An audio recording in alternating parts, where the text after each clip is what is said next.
Hello everyone, welcome back to my channel. So आज के इस लेक्चर में हम लोग देखने वाले हैं क्वेश्चन नंबर 5 का ए पार्ट। क्वेश्चन नंबर जो 5 है ना, उसके भी दो पार्ट करे गए हैं, ए और बी। तो हम इस लेक्चर में क्वेश्चन नंबर 5 का ए पार्ट करेंगे, ठीक है। दूसरी बात ये कि मैंने आपको लास्ट लेक्चर में एमएम थ्योरी पढ़ाया था और एमएम थ्योरी के बेस्ड पे ही ये वाले क्वेश्चंस है। क्वेश्चन नंबर 5 से जो क्वेश्चन स्टार्ट है वो एमएम थ्योरी पे ही बेस्ड है, ओके। और इससे पहले के जो प्रीवियस क्वेश्चन है, क्वेश्चन नंबर 4, 3, 2, 1, वो सारे क्वेश्चन हम कर चुके हैं, मैंने आपको कराया है। और अगर आपने नहीं देखा है तो आपको प्रीवियस लेक्चर का वीडियो के लिंक आपको डिस्क्रिप्शन बॉक्स में मिल जाएंगे, हम वहाँ जाके देख सकते हैं, ठीक है। तो आज स्टार्ट करेंगे हम क्वेश्चन नंबर 5 का ए पार्ट। ये जो क्वेश्चन है वो हमारी एमएम थ्योरी पे बेस्ड है। तो देखो, एमएम थ्योरी के जो क्वेश्चन होते हैं वो किस तरीके से हम सॉल्व करते हैं, उस रिलेटेड हमें क्या डाटा गिवन है। तो पहले क्वेश्चन पढ़ते हैं। क्वेश्चन में लिखा हुआ है a company belongs to a risk class for which the appropriate capitalisation rate. Capitalisation rate बोल दिया तो इसका मतलब ये क्या हो गया हमारे लिए, कॉस्ट हो जाएगा के ई के ई, हाँ 10% है, ठीक है। इट करंटली हैज आउटस्टैंडिंग, उसका करंटली आउटस्टैंडिंग शेयर्स कितना है, मतलब शेयर्स कितने, नंबर ऑफ शेयर्स 25,000, यानी कि 25,000 उसके शेयर्स है। सेलिंग एट ₹100 ईच, उनका प्राइस कितना 100, यानी कि 100 रुपये जो है उनका प्राइस है। आगे कह रहे हैं हमसे the firm is contemplating the declaration of dividend, जो फर्म है वो डिक्लेरेशन करते हैं डिविडेंड की 5 रुपीज पर शेयर, मतलब पर शेयर पे 5 रुपये का जो है हमें डिविडेंड देती है, ठीक है, at the end of current financial year. The company expect, जो कंपनी है वो उम्मीद रखती है, एक्सपेक्ट करती है to have a income, to net income जो है वो उसका इनकम कितना होता है 2.5 लाख। तो ये हो गया हमारे लिए नेट इनकम, ठीक है। आगे कह रहा है and has a proposal for making a new investment, और उसका न्यू इन्वेस्टमेंट करने का प्रपोजल कितना है 5 लाख है, ठीक है, ओके। आगे कह रहा है show the under the MM assumption, ये जो आपको कंडीशन दी एमएम अजप्शन के अकॉर्डिंग आपको ये सेटिस्फाई करनी है। द पेमेंट ऑफ डिविडेंड, अच्छा एमएम जो है उसके अजप्शंस तो है हमें पता ही है, उसका मेन लॉजिक क्या है, उसका मेन पॉइंट जो बताने का तरीका है या जो है वो बताता है कि अगर आप डिविडेंड देते हैं या आप डिविडेंड नहीं देते या नहीं देते, मतलब हम डिविडेंड दे या डिविडेंड नहीं दे, लेकिन हमारा जो फर्म का वैल्यू है वो एज इट इज रहता है, कोई भी इफेक्ट नहीं पड़ता है, वो जो वैल्यू है वो सेम रहता है ना। ऐसे ही तो कहता है ये वाला थ्योरी हमारा यही कहता है। तो हमें शो भी करना पड़ेगा, केवल कहने से ही काम नहीं बनेगा, मैंने आपको पहले बताया है हर एक चीज आपको अच्छे से रिप्रेजेंट करनी होती है कि फर्म की वैल्यू क्या सेम रहती है या नहीं रहती। जैसे लास्ट लेक्चर मैंने आपको समझाया था कि आपने मन में क्वेश्चन नहीं उठा कि मैडम हाँ फर्म की वैल्यू फिर सेम कैसे रहेगी, इसको कैसे हम दिखाएंगे, कैसे शो करेंगे, आप करके दिखाओ हमें सेम कैसे रहता है ना। तो इस क्वेश्चंस में हमें ये करके भी दिखाना है कि जो हमारी फर्म्स की वैल्यू है वो सेम रहती है। तो हम यहीं पे देखेंगे कि हमें शो कैसे करना है, ठीक है। देखो ये जो क्वेश्चंस होते हैं करने आसान है, कोई डिफिकल्ट नहीं है, थोड़े से लेंथी होते हैं, कुछ फॉर्मूले बेस्ड होते हैं, तो आप ध्यान से देखना ताकि आपको अच्छे से समझ आ जाए। तो सबसे पहले तो हमें जो चीज़ हमें डाटा गिवन है हम पहले उसे लिखेंगे। जैसे देखो हमें यहाँ पे कॉस्ट गिवन है, ये हो गया हमारे लिए के ई होता है हमारा कॉस्ट 0.10, जिसको हम कैपिटलाइजेशन रेट बोल रहा है, ठीक है। उसके हमें नंबर ऑफ शेयर्स 25,000 गिवन है, ठीक है। 100 ईच, ये क्या हो जाएगा हमारा प्राइस पी नॉट 100, ठीक है। देखो जो हमारा फॉर्मूला था, पहले एक काम करते हैं फॉर्मूला लिख देती हूँ। फॉर्मूला मैं यहाँ लिखती हूँ, P not is equal to, क्या था हमारा फॉर्मूला था D1 प्लस P1, है ना, 1 प्लस के, ये हमारा फॉर्मूला था। और अगर हम P1 निकालना है तो क्या फॉर्मूला बनेगा हमारा, अगर हमें ये P1 वाला अमाउंट कैलकुलेट करना है तो फॉर्मूला बनेगा P नॉट 1 प्लस के ई माइनस में D1, ये हमारा एक नया फॉर्मूला बनेगा जो कि इसी से ड्राइव हुआ है ना। तो यहाँ पे देखो पहले हम क्या निकालेंगे, यहाँ पे हमें P नॉट तो गिवन है, लेकिन P1 जो कैपिटल गेन रख के जो नया प्राइस बनेगा 1 साल बाद वो हमें गिवन नहीं है, तो हम P1 इसमें निकालेंगे, ठीक है। तो पहले जो जो डाटाज हमें बुक में गिवन है हम उसको लिख लेते हैं, चाहो तो आप लिख सकते हो। जैसे कि हमें ये P नोट मिल गया, कॉस्ट मिल गया, ठीक है, नंबर ऑफ शेयर्स है, डिविडेंड 5 रुपीज़ है पर, ये हमारे काम आएगा। देखो इनकम हमारा, इनकम यहाँ पे लिख देती हुई, इनकम कितना है अर्निंग, यानी कि इनकम है हमारा 2.5 लाख, और जो इन्वेस्टमेंट हम करना चाहते हैं उसको हम आई बोल देते हैं, और ये कितनी है हमारी 5 लाख रुपीज, 5 लाख जो है हम इन्वेस्टमेंट करना चाहते हैं, ठीक है। बेसिकली इस क्वेश्चन को करने का मेन मुद्दा ये है कि आपको इस क्वेश्चन में ये दिखाना है कि अगर आप डिविडेंड देते हैं, ठीक है, अगर हम डिविडेंड देते तो भी हमारा फर्म का वैल्यू वही आ रहा है, और अगर हम डिविडेंड नहीं देते तो भी हमारी फर्म की वैल्यू उतनी ही आ रही है, चेंज जरा भी नहीं हो रहा है। तो बेसिकली आपको यही शो करना। तो देखा जाए तो इसमें दो केस बनेंगे, एक तो इफ डिविडेंड पेड और दूसरा केस बनेगा if dividend is not paid. अगर आप डिविडेंड देते हैं तो, और अगर आप डिविडेंड नहीं देते तो दोनों ही केस हमें लेके चलना है। आपको एक में डिविडेंड देना है और एक में डिविडेंड नहीं देना है, और आप पाएंगे कि आपका फर्म का वैल्यू इक्वल आ रहा है। ठीक है, इतनी बात समझ गए। तो पहले हमारा स्टेप 1, देखो इसमें ना स्टेप्स होते हैं करने के क्वेश्चंस को, एकदम से सारा क्वेश्चन आप नहीं कर सकते, कुछ स्टेप्स है उसको फॉलो करना, उसके अकॉर्डिंग ही हमारा क्वेश्चन कंप्लीट होगा। तो सबसे पहले मैं आपको स्टेप 1 बताती हूँ। इसमें लगभग 4 स्टेप है जो कि हमें करने हैं। तो पहले स्टेप 1 की बात करते हैं, और हम यहाँ पे जो केस कर रहे हैं ये केस हमारा फर्स्ट केस है, मतलब जिसमें हमने डिविडेंड दिया है। तो मैं यहाँ लिख देती हूँ value of the firm when dividend are paid. अगर हम डिविडेंड देते हैं तो फर्म का वैल्यू क्या आ रहा है, when dividend are paid, value of the firm का क्या वैल्यू आ रहा है, व्हेन जब हम डिविडेंड देते हैं, व्हेन डिविडेंड आर पेड। अगर हम डिविडेंड दे देते हैं तो ऐसे केस में हमारे फर्म का वैल्यू कितना आ रहा है, पहले हम ये लेकर चलते हैं। पहले स्टेप 1 करेंगे। इसके लिए स्टेप 1 में देखो हम पहले प्राइस निकालेंगे, जो नया प्राइस होगा ना, एक तो एग्जिस्टिंग प्राइस होता है P0, एक होता है हमारा जो मार्केट प्राइस नया बना है P1 जिसको हम बोलते हैं। तो पहले हम इसको कैलकुलेट करेंगे। तो इसको कैलकुलेट करने के लिए यही फॉर्मूला हमें लगाना है। तो हम सारी वैल्यूज को पुट कर देंगे। देखो पहले P0 पूछ रहा है, P0 हमारा 100 है, मैंने ऊपर लिख रखा है, ये हो गया हमारा 100। ठीक है, ब्रैकेट 1 प्लस कॉस्ट 0.10 हो जाएगा, 10% है तो हम 0.10 लेंगे, माइनस करेंगे डिविडेंड। डिविडेंड कितना था, 5 रुपीज पर शेयर। देखो आपने बुक में देखा था 5 रुपीज डिविडेंड है, तो हमने वो लिख दिया। अब आप इसे सॉल्व कर दो। P1 इज इक्वल टू, देखो इसको सॉल्व कैसे करना है, अगर आप 100 का मल्टीप्लाई 1 से करोगे तो 100 ही आएगा, और अगर आप 100 का मल्टीप्लाई इससे करोगे 0.10 से तो 10 आएगा, और -5 ऐसे ही रहेगा। तो ये 110 में से अगर आप 5 घटाओगे तो कितना आ गया, 105 ₹105। ये हमारा क्या आ गया, P1। क्लियर है। तो ये तो हो गया हमारे लिए पहला स्टेप, जिसमें हमने पाया कि हमारा जो नया प्राइस है वो कितना है, 105। ठीक है, अब आ जाओ स्टेप 2 पे। स्टेप 2, इसमें हमें क्या करना है, इसमें हम क्या करते हैं, हम यहाँ पे लिखेंगे। पहले मैं लिखती हूँ फंड्स टू बी रेज्ड। कितना फंड जो है हमें अब लेना है, किस जरिए से लोगे आप फंड जो आपको और लेना है, आप पाओगे वो फंड फ्रॉम न्यू शेयर, नए शेयर से, फ्रॉम न्यू इशू शेयर। नए इशू जो शेयर पूछ रहा था ना, वो नए इशू अगर आप शेयर्स करते हो तो उससे जो फंड आपको मिलेगा वो। ठीक है, कब कर रहे हो आप वो शेयर इशू, जब आपने आफ्टर, उसके बाद जो आपने फुल्ली मतलब पूरी तरीके से यूटिलाइज कर लिया है, किस चीज को, पूरी तरीके से आपने यूटिलाइजिंग किया है अपनी रिटेन अर्निंग को। तो जब रिटेन अर्निंग को हम पूरी तरीके से यूटिलाइज कर लेते हैं, उसके बाद अगर हमें फंड की जरूरत है तो हम क्या करेंगे, फंड को शेयर के जरिए से लेंगे। तो जो हमें कितना फंड लगभग चाहिए after utilising the retain earning, हमने रिटेन अर्निंग को अच्छे तरीके से यूज करने के बाद कितना फंड ऐसा बचता है जो हमें चाहिए, वो कैलकुलेट कर रहे हैं। तो देखो वो कैसे करते हैं, उसका एक छोटा सा फॉर्मूला होता है, delta N P1 is equal to I माने इन्वेस्टमेंट, माइनस करेंगे इसमें से अर्निंग, जो भी हमने अर्निंग की है, और D1 इसमें से घटा देंगे। ये हमारा एक नया फॉर्मूला, जो आप कहोगे मैडम ये तो अभी तक हमने देखा ही नहीं था, तो ये एक नया फॉर्मूला है। मैंने बोला था ना ये क्वेश्चंस थोड़े फॉर्मूले बेस्ड है तो बहुत इजी, लेकिन थोड़े फॉर्मूले बेस्ड है। तो ये है क्या, मैं आपको बताती हूँ, मैं आपको बुक में शो करती हूँ, एक सेकेंड।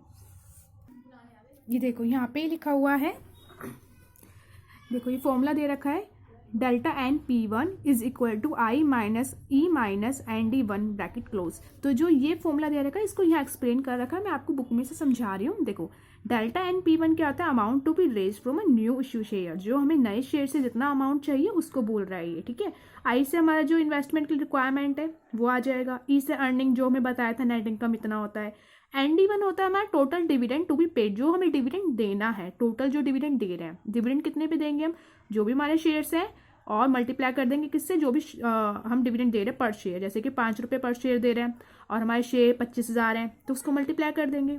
ठीक है, ये होता है हमारा फॉर्मूला। तो इसी फॉर्मूले के अकॉर्डिंग हमें क्या मिलेगा, हमारा वो अमाउंट मिलेगा जो हमें चाहिए। ठीक है, जो हमें अमाउंट नया चाहिए, जो हमारी रिटेन अर्निंग पूरी तरीके से यूटिलाइज होगी, उसके बाद हमें जो फंड चाहिए जो कि हमें नए शेयर इशू करके मिलेगा, वो फंड हमें कितना चाहिए उस हिसाब से तो शेयर हम इशू करेंगे। तो सेकंड स्टेप में हमें ये काम करना है कि जितना हमें फंड चाहिए वो पता करना है, और थर्ड स्टेप में कितने नंबर ऑफ शेयर्स हमें जारी करना है, एडिशनल शेयर जिसको बोलेंगे वो करना है। ठीक है, तो स्टेप 2 करते हैं, उसके बाद स्टेप 3 करेंगे। अब यहाँ पे ये देखो, यहाँ पे हमें क्या निकालना है, हमें वो निकालना है अमाउंट जो भी हमें चाहिए, फंड जो चाहिए। तो पहले हमारा फॉर्मूले के अकॉर्डिंग फॉलो करेंगे। इन्वेस्टमेंट हमारी 5 लाख की, माइनस कर देंगे अर्निंग। अर्निंग कितनी होगी, हमें बुक में गिवन थी, देखो याद करो, बुक में गिवन थी हमारी अर्निंग हमें 2.5 लाख, देखो मैंने यहाँ लिख रखा है। ठीक है, इन्वेस्टमेंट 5 लाख भी लिख रखा है टॉप पे। और इसमें से अब हमें माइनस कर देना हमारा ND1। ND1 क्या है, वो डिविडेंड जो कि हम देते हैं। तो डिविडेंड कितने शेयर्स थे हमारी बुक में, देखो शेयर्स हमें गिवन थे 25,000 हमें शेयर गिवन थे, उस पर हम डिविडेंड 5 रुपए के हिसाब से देते थे। तो वो कितना हो जाएगा 125, यहाँ पे लिख देंगे हम 1,25,000। तो ये आ जाएगा। अब हम इसे सॉल्व करेंगे। इसको सॉल्व कैसे करना है, सेम जैसे हम करते हैं, पहले इनको माइनस कर दो, जो बचेगा इसमें से इसे माइनस कर दो, और ये आ जाएगा लगभग आपका 3,75,000। यस, ये आ गया। ये जो आया ये हमारा वो फंड है जो कि हमें चाहिए। और कितने शेयर जारी करूं फिर इसके लिए, स्टेप 3, वो हमारा स्टेप 3 कहलाएगा कि कितने एडिशनल शेयर्स हमें अभी जारी करने बाकी हैं। तो कितने शेयर्स हमें जारी करने हैं, हम यहाँ पे लिखेंगे number of additional share to be issue, number of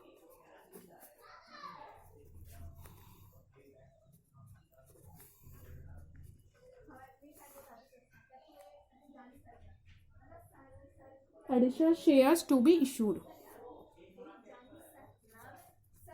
कितने शेयर इशू करने, देखो कितने, ये इतना फंड चाहिए हमें, तो यानी कि इतने 375,000, और कितने पर है हमारा प्राइस 105 पे। तो उसका मतलब हमने कितने शेयर इशू करने, इन दोनों को डिवाइड कर देंगे।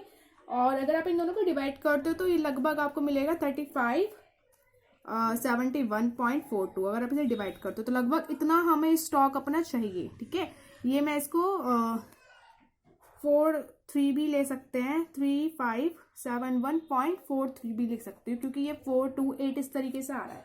अगर आप इसे डिवाइड करते हैं ना तो ये आता है, देखो 375,000 डिवाइड करते हो अगर आप 105 से, तो ये आपको मिलता है, देखो 428 इस तरीके से आया। तो हम इसमें एक जोड़ देंगे, मैंने आपको पहले ही बताया था। तो 3571.43 मैंने इसलिए यहाँ पे ये लिखा है।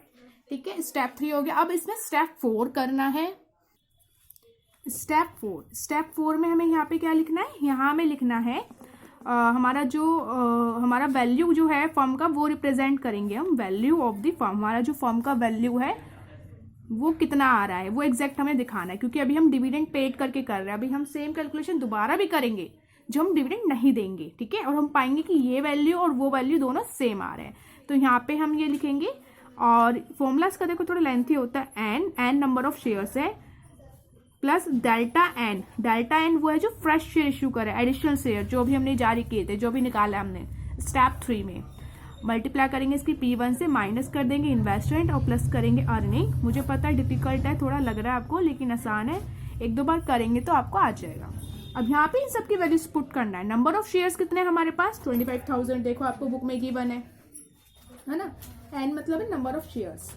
ठीक है, तो हम यहाँ लिखेंगे 25,000, ये हमें शेयर गिवन है, ब्रैकेट प्लस डेल्टा एन वो है जो अभी हमने निकाला था, मतलब हमें और शेयर्स जो जारी करने। डेल्टा एन मतलब बोल सकते हैं हम रिप्रेजेंट कर रहा है ये एडिशनल शेयर्स इशू को। तो यहाँ मैं डेल्टा एन लिख देती हूँ। ये डेल्टा एन कितना है 3571.43 लिखेंगे। ठीक है, ब्रैकेट क्लोज। P1 105 अभी हमने निकाला था, इन्वेस्टमेंट हमें बुक में गिवन है 5 लाख, और प्लस करेंगे अर्निंग भी हमें बुक में गिवन थी जो थी 2.5 लाख। पूरे को डिवाइड कर देना 1 प्लस कॉस्ट कितना था 0.10। आप इसे सॉल्व कर दो। सॉल्व कैसे करना है, सेम बिल्कुल वैसे ही करना है।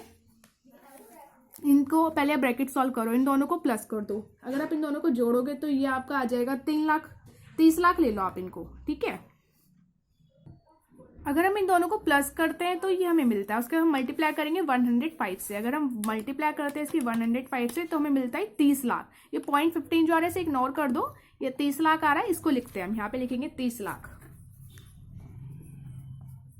30 लाख। अब ये प्लस हो गया, मल्टीप्लाई हो गया, माइनस करेंगे हम 5 लाख और ऐड करेंगे 25,000। आप इसे सॉल्व करो। अब इसे कैसे करना है, पहले प्लस प्लस वाले प्लस कर लो, फिर माइनस कर दो 5 लाख और फिर डिवाइड कर देना 1.10 से। तो अगर मैं 30 लाख में से माइनस करती हूँ, ये कितना है 5 लाख, अगर मैं इसे माइनस करूंगी तो कितना आ जाएगा 25, और अब मैं इसमें ऐड करूंगी हमारे 25,000, तो ये आ जाएगा 25,000 नहीं है, ये 2.5 लाख था, सॉरी 2.5 लाख, सॉरी, ठीक है, ये आ जाएगा 275।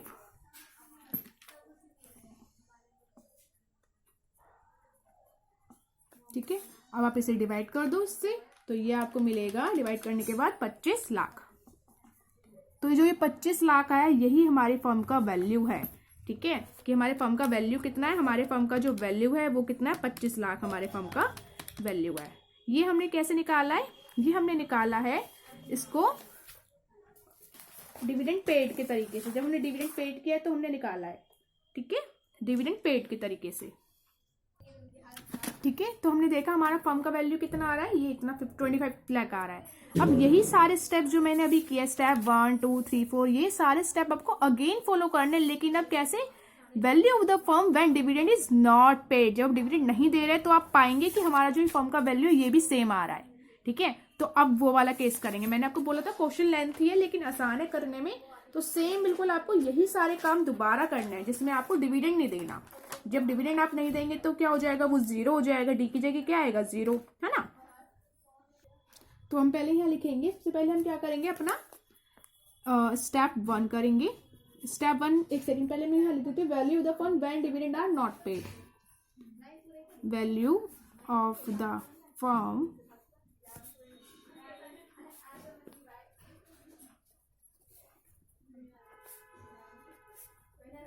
When dividend are not paid, जब हमने डिविडेंड नहीं दिया है तो क्या होगा। तो स्टेप 1 में क्या दे रखा है हमें, यहाँ पे दे रखा है प्राइजेस पर शेयर।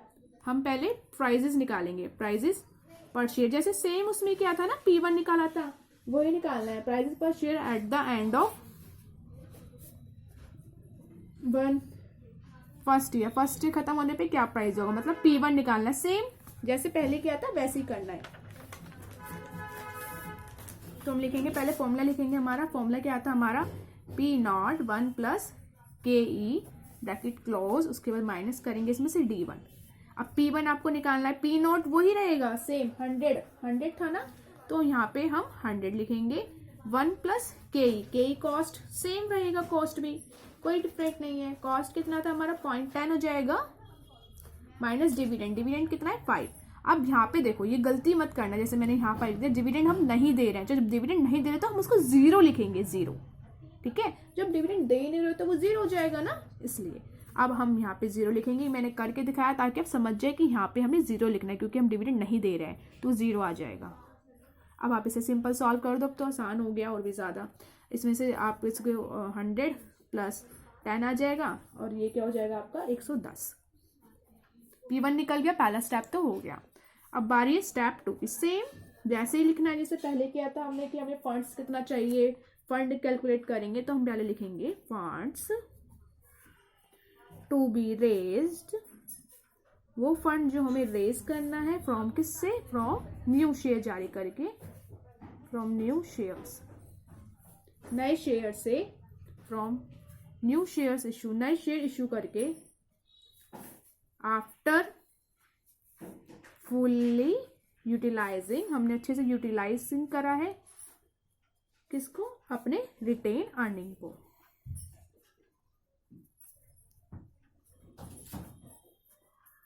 ठीक है, अब वही सेम फॉर्मूला लिखेंगे जो मैंने आपको बताया था, इसका ये हमारा फॉर्मूला डेल्टा एंड P1, ये हमें कैलकुलेट करना है और यही हमें दिखा रहा है, रिप्रेजेंट कर रहा है कि कितना फंड हमें चाहिए।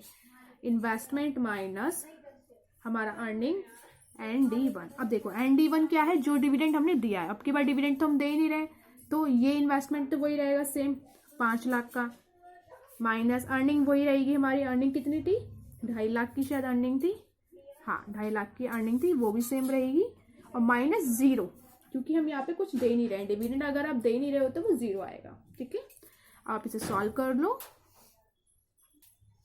ये सेम यहाँ पे 2.5 लाख आ जाएगा, तो ये वो अमाउंट है जितना के लिए हमें फंड चाहिए, ठीक है। अब इसके स्टेप 3 करना है। स्टेप 3 में क्या आता है, हम एडिशनल शेयर्स देखते हैं कि कितने नंबर ऑफ शेयर्स हमें और जरूरत है जारी करने के लिए, कितने शेयर्स हमें फ्रेश इशू करने हैं। तो हम पहले यहाँ लिखेंगे नंबर ऑफ एडिशनल शेयर्स जो कि इशू होने हैं, तो टू बी इशूड, ये लिख दिया। अब इसको आप कैसे करोगे, जो भी हमें अमाउंट चाहिए था 2.5 लाख डिवाइड बाय 110, आप इसको इससे डिवाइड कर दो तो आपको जो भी मिलेगा उतने शेयर्स आपको जरूरत है जारी करने की। नंबर ऑफ शेयर्स निकाल रहे हैं हम। अगर हम इससे डिवाइड करते हैं तो हमें ये मिलेगा 2272.7 है, तो आप 2273 भी लिख सकते हो उसे, या फिर आप ये लिख सकते हो 2272.72, यहाँ पे आप ले सकते हो 3 कर सकते हो, ठीक है। तो हम यहाँ पे लिखेंगे 2272 और पॉइंट लगा के 72 ना लिखे 73 लिखेंगे। मैंने आपको समझाया था ना, पॉइंट के बाद एक बढ़ा देते हैं, ठीक है, वही सेम। तो इसको हम डेल्टा एन बोलेंगे। ये डेल्टा एन का मतलब है कितने एडिशनल शेयर्स हमें और चाहिए, ठीक है। अब लास्ट और फाइनल स्टेप है step 4।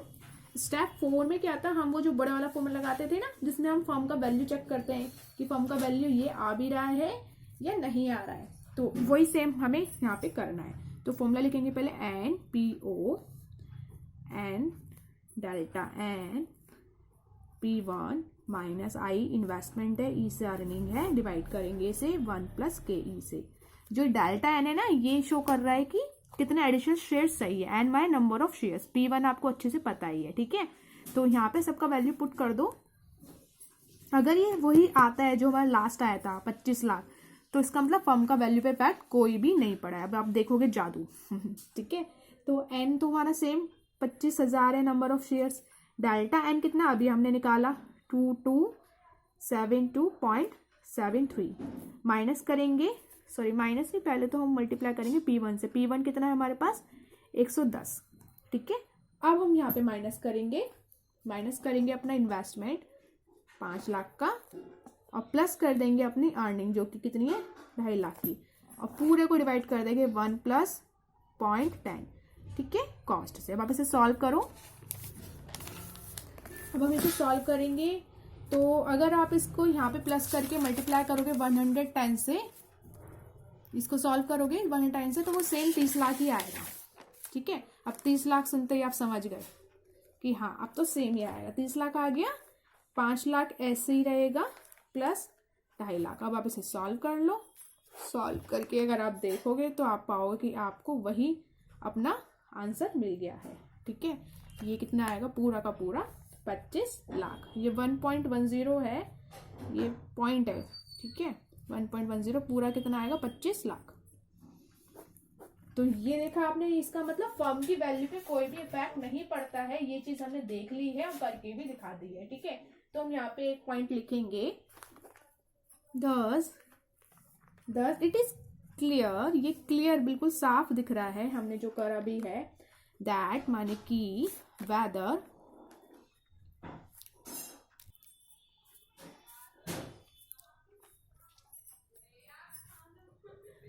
Dividend are paid, dividend हम पे करें और not sorry I am sorry, dividend are paid और नॉट, अगर हम दे या डिविडेंड नहीं दे, तो जो वैल्यू है, वैल्यू ऑफ अ फर्म, जो फर्म का वैल्यू है वो कैसा रहेगा, वो सेम रहेगा, रिमेन सेम, ठीक है। तो इस बात को हमने यहाँ पे लिख दिया है कि जो फर्म का वैल्यू है वो सेम रहा है, ठीक है गाइस। तो ये था हमारा क्वेश्चन नंबर 5 का ए पार्ट। अभी हमने क्वेश्चन नंबर 5 जो है ना, हमारे 2 पार्ट थे। क्वेश्चन नंबर 5 आप बुक में अगर देखो, ये रहा क्वेश्चन नंबर 5 का ए पार्ट करा है हमने, पूरा अच्छे से कंप्लीट कर लिया है। अब नेक्स्ट लेक्चर में बी पार्ट करेंगे, वो भी सेम बिल्कुल ऐसा ही है, ठीक है। तो क्वेश्चन नंबर 5 का ए पार्ट हमने किया। ए पार्ट में सबसे पहले हमने 2 केस करे। एक तो फर्स्ट केस किया जिसमें हमने डिविडेंड दिया है, देखो ये रहा फर्स्ट केस किया जिसमें हमने डिविडेंड दिया है, ठीक है, ये करा हमने। इसको कैलकुलेट करके सॉल्व भी किया पूरा, इसमें हमारा आया था 25 लाख, ठीक है। फिर हमने वो वाला केस किया जिसमें हमने डिविडेंड नहीं दिया, ठीक है।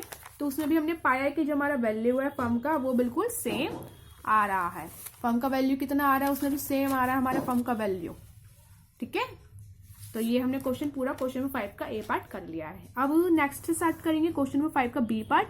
वो भी सेम बिल्कुल ऐसे ही है, और एक छोटा सा होमवर्क मैं आपको देती हूँ। आपको ना जो अजप्शंस है हमारी थ्योरी के, वो आपको अजप्शंस लर्न करके लिखने हैं। ये आपका होमवर्क है, क्योंकि क्वेश्चन नंबर 5 के बी पार्ट में हमसे पूछ रहे हैं given the assumption of MM theory वाली और फ्लोइंग क्वेश्चंस के आंसर देने हैं। तो जो क्वेश्चंस पीछे दे रखे हैं उनके आपके आंसर करने हैं, सेम ऐसे ही है, और आपको अजप्शंस लिखने हैं। तो आप एक काम करना, अजप्शन लर्न करके उन्हें लिखना, ठीक है। तो ये आपका होमवर्क है। तो आज के लेक्चर में इतना ही। अब हम मिलते हैं नेक्स्ट लेक्चर में एक नए क्वेश्चन के साथ। तब तक के लिए bye, take care, stay connected.